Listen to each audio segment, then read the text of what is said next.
Okay, we're here at Oaklawn Park, and you can see that this is the 1/3 replica of Robert E. Lee's plantation in Virginia, a place where there was slavery, a place where slaves were abused, were whipped, and everything.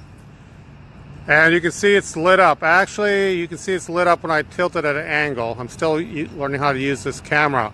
So we're here, and we're going to read some of the accounts of slaves. We're going to have a little time to get set up.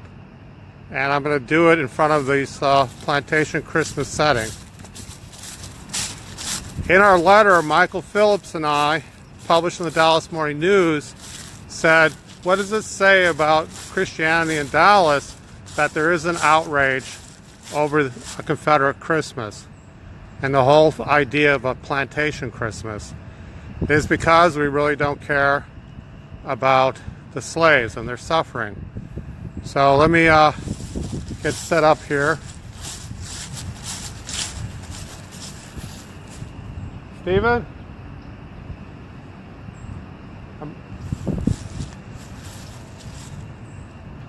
The lights haven't gone off yet because it's still twilight. You can see the sun's still coming up, but we're going to get set up in a second here.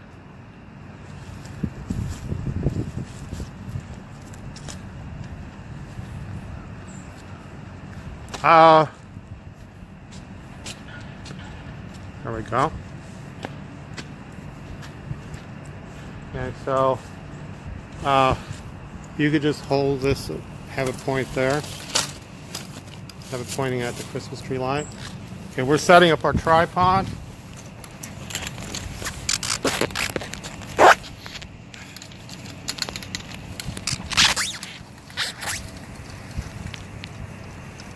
It needs to be restarted or something.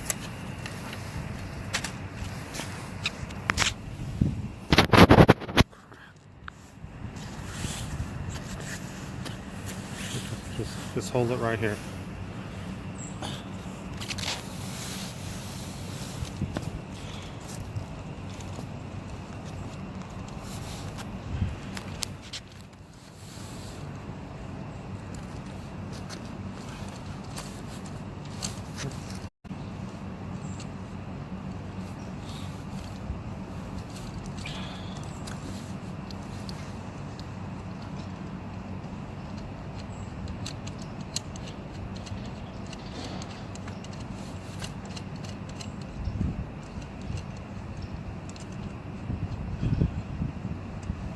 Okay, so it's not going to work in this tripod because it has to be vertical.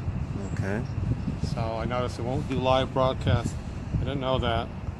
So what I'm going to do is put my gloves on before my fingers freeze. And just, you have me in the picture? Yeah. Okay.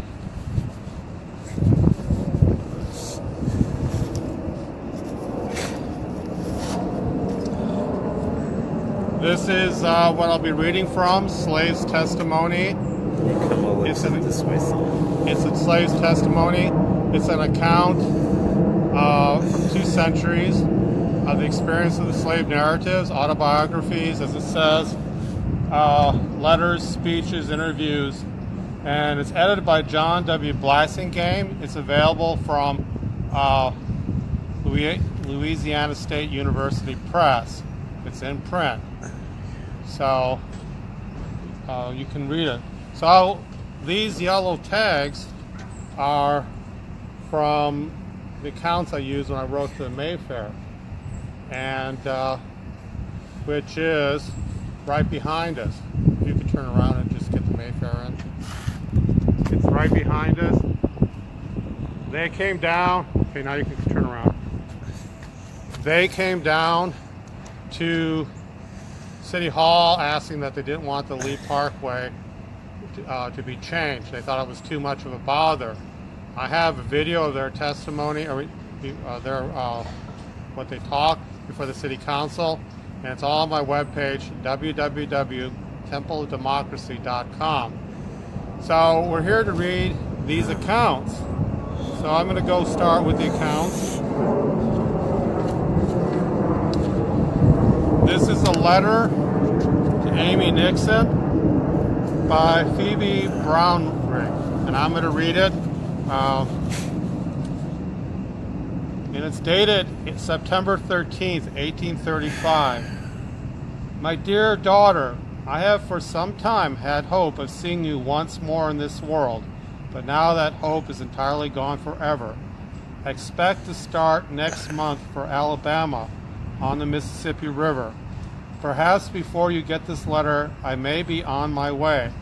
As I have had no opportunity of sending it now, I shall leave it with Emily to send. My dear daughter Amy, if we ever meet in this world, I hope we shall meet in heaven where we shall part no more. Although we are absent in body, we can be present in spirit. Let us pray for each other and try to hold out faithful to the end. My master, Mr. Tom Brownrigg, starts the middle of next month with all the people except your sister Mary. She is, there's a dash there, and not able to travel. She has 5 children. Master Richard and family and the doctor will go on in the spring, and Mary will come with them. Your father and myself came down to see our grandchildren, brother Simon, and all our friends for the last time. I found your children just recovered from the measles. They all send their love to you. We shall try to send you a letter when we get settled in Alabama. Betsy sends her love to you. She expects to go with the doctor in the spring. Your father, brothers, sisters join me in a great deal of love to you. And my dear little grandchildren, kiss them for their old grandmother. Farewell, my dear child. I hope the Lord will bless you and your children and enable you to raise them and be comfortable in life, happy in death. And may we all meet around our Father's throne in heaven, never more to part. Farewell, my dear child. From your affectionate mother, Phoebe Brownrigg. So this is very common amongst slaves, is that their children get sold away, their parents get sold away, or their wives or husbands get sold away. Now oftentimes they don't meet until after Emancipation Proclamation. And for this person, this letter is written in 1835, she probably never saw her relatives again. And even after the Emancipation Proclamation, slaves had very difficult times tracking down their relatives. They would put ads in papers, but a lot of times they never found out what happened to them. So,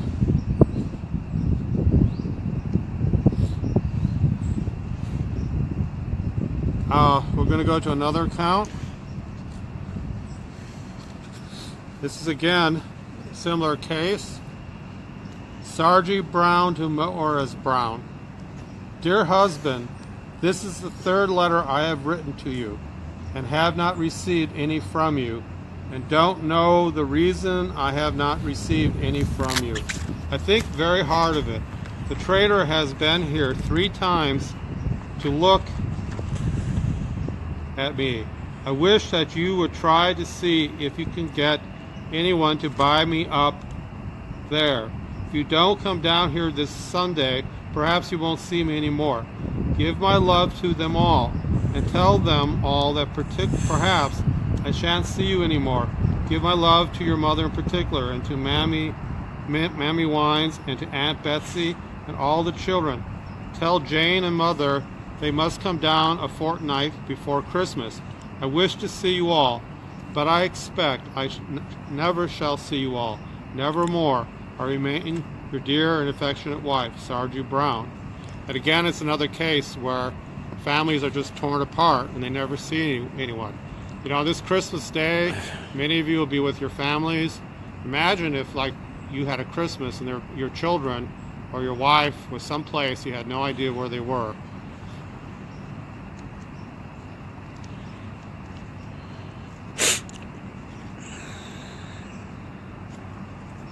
Is my voice coming out okay? Mm-hmm. Okay. Here's another one. Letters of Nancy Cartwright.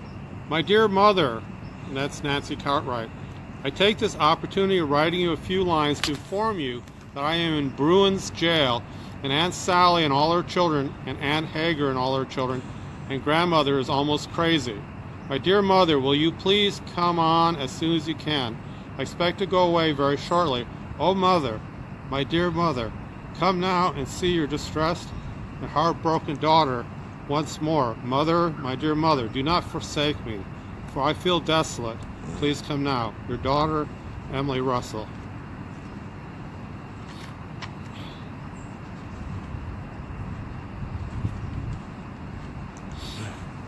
Okay, this is a letter from Thomas Sims to Theodore Parker, a runaway slave, a fugitive slave, has been caught and is going to be returned to slavery.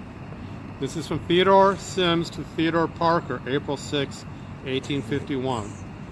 Dear friend, the innocent man now in chains in the Boston courthouse has under his own hand requested to remember in our prayers. I'm sure that the men and women who assemble at the Melodeon this morning do not need the formal request to remind them of the terrible and threatening evils which hang over this young man. They will pray most fervently that he may escape from this horrible pit that yawns beneath his feet. And this is a picture of Theodore Sims in the book, who's held in Boston jail to be returned to slavery. Their prayers will not be an empty formality, but will go out with one accord, with brotherly affection from sincere and devout hearts. Please read to the congregation Mr. Sims' own request. It may be the last words he will ever address to us, which are as follows. Francis Jackson, the undersigned, a free man and in peril, desires the prayers of this congregation that God may deliver him from the oppressor and restore him to freedom.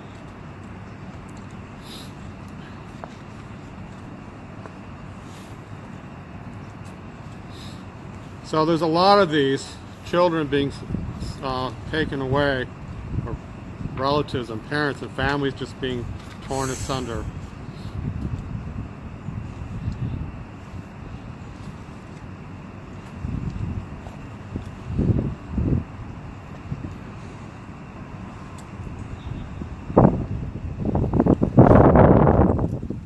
Just a second, I'm going to get another one. This is an account of Wesley Norris. He wrote it after he was freed. He had a job. He was a slave of Robert E. Lee. He was a slave of Robert E. Lee, and I might remind everyone, this is a 1/3 replica of Arlington Hall. And the City Council and Mayor Rawlings, a dough-face, has not seen fit to address this issue. So this is what it's about. This is an interview in 1866 of Wesley Norris, a former slave of Robert E. Lee. He says, "It has been frequently been represented by the friends and admirers of Robert E. Lee, late an officer in the rebel army, that, although a slaveholder, his treatment of chattels was invariably kind and humane. The subjoined statement taken from the lips of one of his former slaves indicate the real character of the man. My name is Wesley Norris. I was born a slave on the plantation of George Park Custis after the death of Mr. Custis. General Lee, who had been the executor of the estate, assumed control of the slaves in a number about 70. It is the general impression among the slaves of Mr. Custis that on his death they should be forever free. In fact, this statement was made by them by Mr. C. years before. At his death, we were informed by General Lee that by the conditions of will, we must remain slaves for 5 years. I remained with General Lee for about 17 months when my sister, a cousin of ours, my sister Mary, a cousin of ours, and I determined to run away, which he did in the year 1859.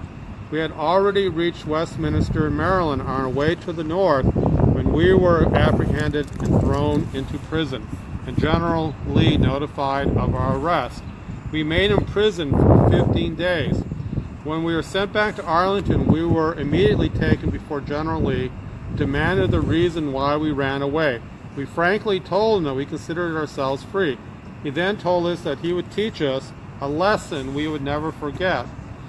He then ordered us to the barn where, in his presence, we were tied firmly to posts by Mr. Gwynn, our overseer, who was ordered by Lee to strip us to the waist and give us 50 lashes each, excepting my sister, who received but 20. We were sufficiently stripped to the skin by the overseer, who, however, had sufficient humanity to decline whipping us. Accordingly, Dick Williams, a county constable, was called in, who gave us the number of lashes ordered. General Lee, in the meantime, stood by and frequently enjoined Williams to lay it on well, an injunction which he did not fail to heed.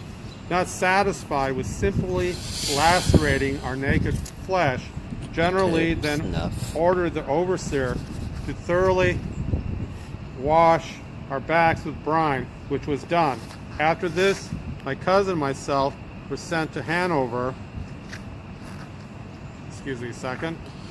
County Jail, my sister being sent to Richmond to an agent to be hired. We remained in jail about a week when we were sent to Nelson County, where we were hired by General Lee's agent to work on the Orange and Alexander Railroad. We remained thus employed for about 7 months, and we were then sent to Alabama and to put to work what is known as the Northeastern Railroad.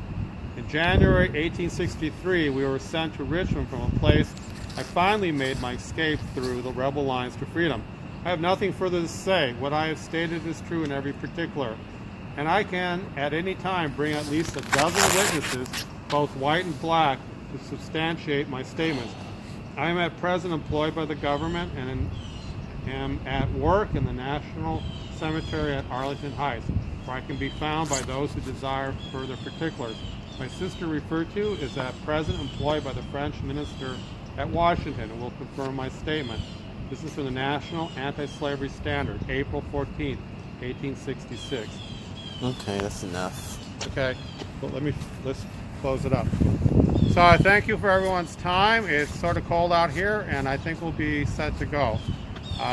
Just a moment, if I could, over and out.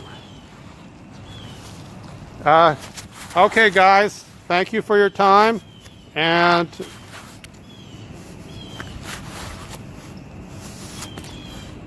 have a good day. Merry Christmas.